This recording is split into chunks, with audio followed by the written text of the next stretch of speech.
né? Muito obrigado, Dr. Renato Kfouri, um prazer recebê-lo, como sempre, né? O Dr. Renato tem sido um grande parceiro do Fórum CCNTs sobre o tema. Obviamente, ele dispensa apresentações, todo mundo conhece, né? O Dr. Renato Kfouri, pediatra, aí, especialista em infectologia e que já ocupou diferentes cargos na Sociedade Brasileira de Pediatria e na Sociedade Brasileira de Imunizações, onde atualmente ele é primeiro secretário. E nós convidamos o Dr. Renato Kfouri dessa vez para que pudesse nos ajudar com a seguinte questão: quais ações estão em curso para aumentar a cobertura vacinal de pessoas com CCNTs e mais de 60 anos de idade no Brasil e como engajar outras instituições e diferentes setores para ampliar esse alcance? Boa tarde, Mark. Boa tarde, queridos amigos. É um prazer estar aqui com vocês. Eu estou com uma dificuldade de conexão aqui. Realmente eu não vou conseguir, Mark, compartilhar minha tela aqui. Não sei o que está acontecendo, mas eu vou usar meus minutos aqui para tentar responder essa difícil questão, né, que talvez seja o grande desafio dos tempos atuais, que é tão importante ou tão desafiador quanto desenvolver vacinas, demonstrar seu potencial de segurança, desenvolver vacinas eficazes, entender, como foi mostrado aqui pela Nancy e pelos demais, os potenciais benefícios, os dados de vida real. Acho que tão desafiador quanto tudo isso, que já é, obviamente, um grande desafio da ciência, é o desafio comportamental de fazer a adesão da população a essas vacinas. A gente sentiu muito isso, com a vacina de dengue, uma vacina tão esperada, por exemplo, e quando a gente encontra hoje dificuldade de adesão da população, a gente sente isso ano a ano com as coberturas de vacinação contra a gripe. A gente sente isso na vacinação do imunocomprometido, do diabético. Isso vai desde da capacitação do profissional da saúde que recomenda essas vacinas ou que não recomenda essas vacinas como deveria, a própria percepção da população que não compreende o risco de ele, por ser um diabético, por ser um cardiopata, por ter uma DPOC, estar com uma vulnerabilidade maior em relação à aquisição de diversas doenças evitáveis ou preveníveis pela vacinação. Então, acho que esse é um grande desafio. A pergunta é provocativa e, obviamente, desafiadora, porque nós precisamos atuar em duas frentes importantes.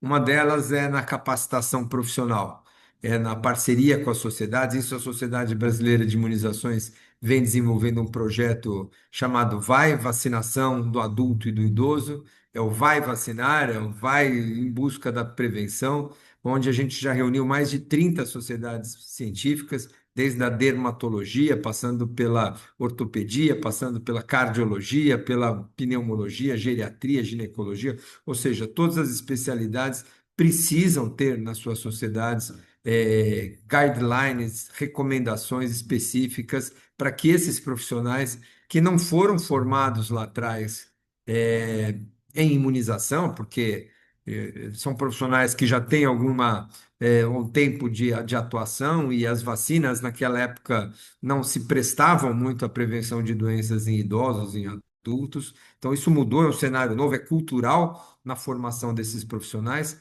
e, claro, ao mesmo tempo, trabalhar na formação, na capacitação, na graduação, na residência médica, na formação desse profissional de enfermagem, de nutrição, de fonoaudiologia, qualquer profissional da saúde precisa ter no seu currículo de formação uma capacitação sobre vacinação, porque não é possível hoje um cardiologista que atende um infartado, um neurologista que atenda um acamado, um indivíduo que faz uma pneumologista que atenda um indivíduo que internou com pneumonia, um endocrinologista que atenda um diabético, não recomendar vacinas para o seu paciente, sabendo que ele tem um risco maior de pneumonia, de bronquiolite, de doença respiratória por vírus essencial respiratório, tem um risco maior de desenvolver gripe com uma forma mais grave, Covid-19. Então, nós estamos num cenário hoje de transformação. Eu acho que a gente tem um caminho longo a fazer na formação dos novos médicos e na recapacitação dos profissionais da saúde que atuam já há mais tempo e que também ainda deixam a imunização ou não fazem da imunização uma parte rotineira das suas consultas. E o segundo braço, que é da população, e aí eu acho que todo esse esforço que a gente está fazendo aqui e as organizações de pacientes também precisam estar junto conosco, é trabalharmos aí a conscientização da população. Os portadores de doenças crônicas, como doenças reumatológicas, que usam imunobiológicos, aqueles portadores de doença de câncer ou que têm algum grau de imunossupressão por transplante, por uso de medicamentos ou a própria doença de base como diabetes, hipertensão, doença coronariana, doença cardíaca. Ou seja, a gente tem um caminho longo pela frente, Marco. Eu acho que é desafiador. O que fazer? Eu acho que a gente tem os instrumentos. As vacinas estão sendo cada vez mais incorporadas no programa público de vacinação, no setor privado muito mais, com uma velocidade maior, né? Nós temos aí as vacinas de influenza de alta dose, temos as vacinas pneumocócicas de maior valência, temos as vacinas para herpes zoster, temos a vacina para vírus sincicial respiratório, para portadores de doenças crônicas e idosos, mas ainda restrita a um público muito pequeno. E, ao mesmo tempo, nos CRIs, no Centro de Referência de Imunobiológicos Especiais, as vacinas hoje disponíveis ainda são subutilizadas. Então, acho que temos um longo caminho que é de atualização, de capacitação, de formação dos novos profissionais da saúde, de comunicação com as famílias. Eu acho que as sociedades médicas aí desempenham um papel fundamental vamos dizer, na organização desses calendários e na divulgação do benefício e o valor das vacinas para essa população. Desculpem de novamente aí pela falta da apresentação dos slides que eu tinha preparado, mas eu não conseguia realmente aqui nesse computador conectar minha apresentação. Mas fico à disposição para a gente conversar, Mark, e tá discutindo outros aspectos que eu não pude te falar aqui nesses minutos. Ótimo, muito obrigado, Renato. Importantíssimos aí aspectos que você trouxe, né? E dado que você não trouxe os seus slides, eu vou tomar a liberdade aqui de projetar o que eu sei que estaria entre os seus slides, né? Que é a divulgação do nosso material sobre É vacinas isso. para pessoas com CCNTs, né? O Renato é coautor desse material, assim como a Lorena, que está aqui também participando, né? E é um material que já está na sua segunda edição e que a gente entende que é importante aí para que profissionais da saúde, gestores, né, possam compreender melhor essa questão das vacinas para as pessoas com condições crônicas. E hoje já são mais de 50 parceiros aí, instituições, né, do setor privado, do terceiro setor, né, e principalmente do setor público, que são parceiras e apoiam aí esse movimento com esse material. E no ano passado nós lançamos também, vou parar de compartilhar essa tela para. Claro, vou pedir para a nossa equipe, coloque no chat o link para acessar esse material, mas também para acessar o outro material que eu vou mostrar agora, uma outra tela, né? Não sei se já está aparecendo essa tela, que é Já está assim. ótimo.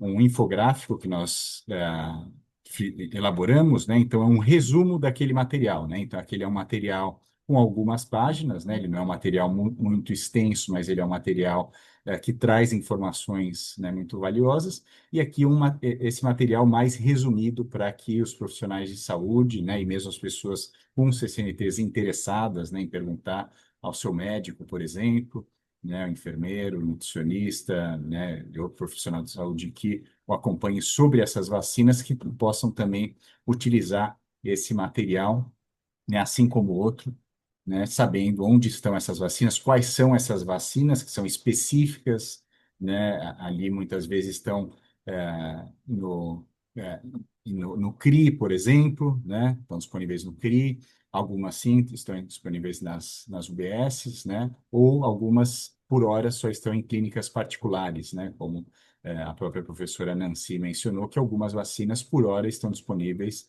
em clínicas particulares. Então, esse material traz todas essas informações, né, a faixa etária, onde está disponível e quais são essas vacinas. E ele traz também o QR Code para que possa ser acessado aquele material mais completo que eu mostrei na projeção anterior.